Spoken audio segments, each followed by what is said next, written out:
Not a dog, please, not a dog. Also please, not a man with gun.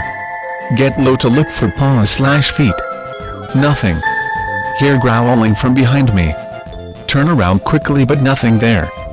Look at mate, then run with the force of 1,000 suns out of there. Mates outside see us all scared and start laughing. We tell them what happened and that they should run. I throw away most corn because I am not a corn exporter.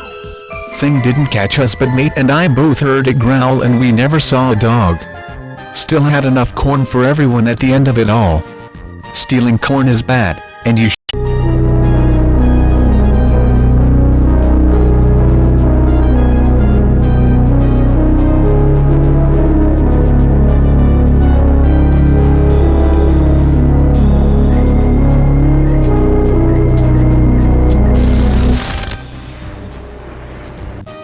grow up in the countryside. Homeschooled because my parents don't trust the government. Otherwise they were great parents though. Don't have any neighbors or siblings, so no friends. Parents buy me comic books to spark my imagination. Start really enjoying Spider-Man. White Spider-Man becomes my favorite, pick-related, so my parents make me a costume for my 10th birthday. Wear it every day. Parents encourage me to play outside more. Nothing out here. Gif. Whatever, pretend to be Spider-Man while jumping around the forest. Fast forward a few years, always been tall for my age, and by the time I'm 15, I'm 6 feet. Never really did sport though, except for running around the forest like Spider-Man, which I was getting pretty good at, so pretty thin and lanky. One evening, around 6-ish, while playing near the road into town, I see a car's headlights stop still on the road. Go to investigate. Peering from the trees, I see some teenagers, maybe 18 or so, standing around the car. First time I've seen people other than my parents in years. Can't make out what they're saying, but they seem distressed and jittery. Want to go ask if I can help, but scared they won't like me. One of them peers in my direction. It's around sunset, so there's not loads of light, unsure if he can see more or not. Our eyes lock for what feels like hours. Hear boom and instinctively drop into a prone position. Guy looks away briefly as the car starts smoking. He looks back towards me, but his gaze never settles. Wonder what he's looking for? Another one loudly says a naughty word. They grab all their stuff from the car and carry on foot. Want to learn more, so decide to follow them. Take off my Spider-Man mask so they'll know I'm not really Spider-Man if they see me. But try to stay hidden because I think they might not like me. In my head I'm the guardian angel. After about an hour, they come to a clearing. They begin to set up camp. Realize this is the same clearing where I reenact my Justice League operas. My limited edition Superman action figure is still buried there in a stunning twist when Zod imprisoned him at the end of my last episode. Think I can casually walk over and explain the situation, but notice one of them is standing by their camp's outskirt looking pretty intimidatingly into the forest. It's the same guy who was staring in my direction earlier. Decide to call him Weird Al. Circle around the forest surrounding the opening, looking for the easiest way to sneak into the camp. A twig snaps beneath me. Suddenly Weird Al reacts really fast. Notice he's holding a gun and pointing it in my direction. Don't think he can see me though, since he keeps moving his aim around. Realize they're playing commandos. Pretty soon they get a fire going. It's pretty dark by now. Weird Al sitting with the others in a circle around the fire. Can hear them talking and laughing. Want to know what they're saying and still want my Superman figure back. Crawl on all four towards their camp cause I'm still playing Spider-Man. Certain they can't see me in this dark. Get close enough to make out what they're saying. Talking about ghosts and urban legends. Never heard a good ghost story outside my comic books before. Lie on the ground listening. Eventually fall asleep to their stories. Wake up a couple of hours later. Fire's still burning, but they're all gone, probably inside their tents. Stomach rumbling. JPG. See, they left some bags of food around. Figure they won't mind if I take some. Some weird plastic wrapping with something crunchy inside. Have to rip it open, but inside is a salty treat. Remember to grab my Spider-Man. Dig around and retrieve it. Worry about the fire. Notice it's attracting moths. I don't want these guys to be attacked by a swarm of moths in the morning. Also don't want to contribute to greenhouse gases unnecessarily.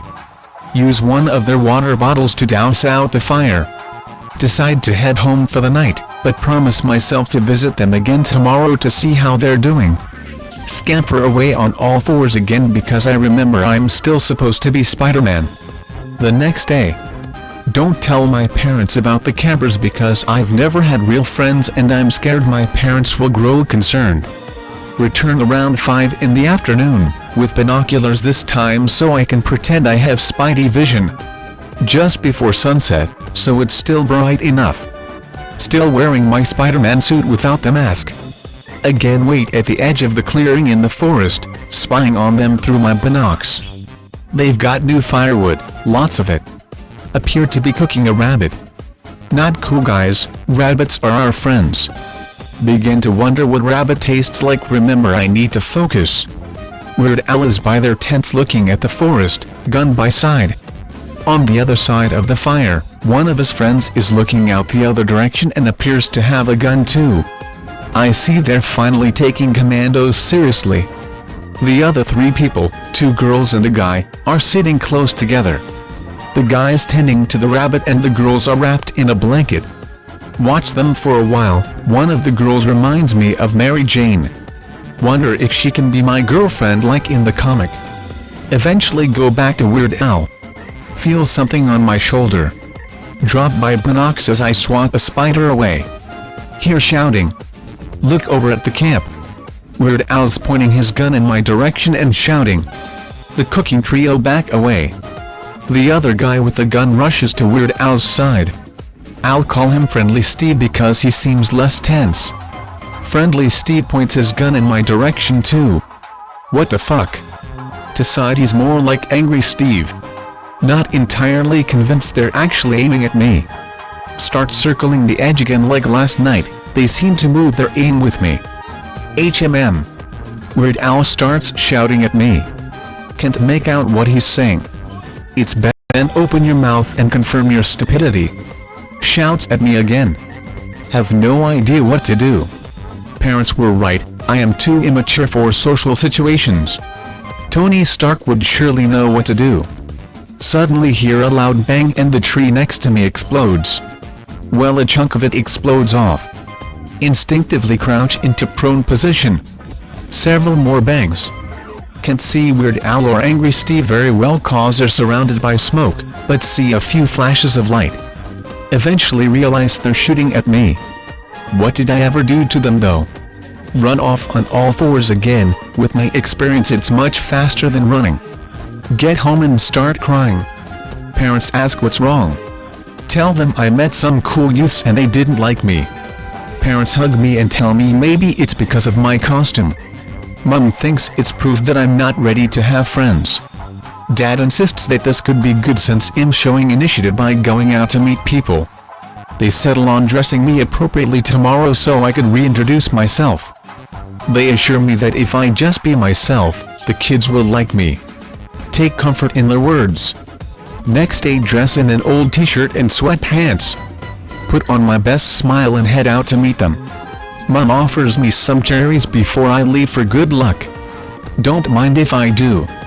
Must have eaten like 30 cherries, had cherry juice all over my mouth. As I'm wandering through the forest, cherries attract flies which cause me to stop paying attention and I slip in deer feces. On the verge of tears cause I smell like deer shit. Want to head back, but no. Have to be strong if I'm ready for friends. Heading towards camp, I see Mary Jane wandering around the forest. She keeps calling out a name, Ben I think. Stand still watching her. She sees me. At first she winces. Remember what my parents told me about being social. Smile at Mary Jane. Smile and the world smiles with you after all. She doesn't smile. She takes a step back. Have you seen my friend Ben, she says.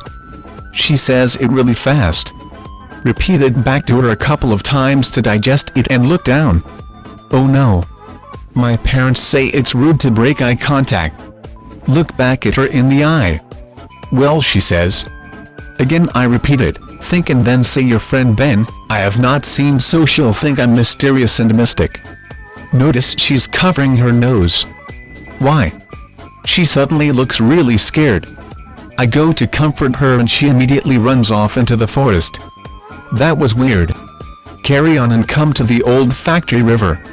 You should never swim in it because there was a factory upstream that leaked its sewage into it. My dad was really upset about it, but apparently it wasn't illegal due to some weird loophole or something. Here talking. Crouch low and walk downstream towards the voices, hiding behind bushes. See Weird Al and Angry Steve playing in the water.